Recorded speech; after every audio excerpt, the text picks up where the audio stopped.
This is the biscuits and gravy meal. Comes with fresh fruit, and I substituted the bacon for, normally that bacon would be a sausage link.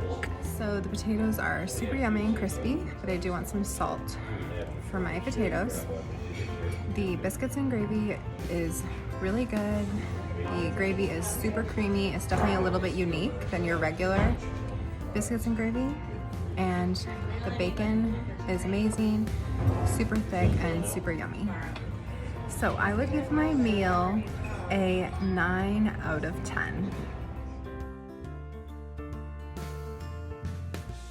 10 out of 10. The pecan bacon is absolutely delicious. And my strawberry blueberry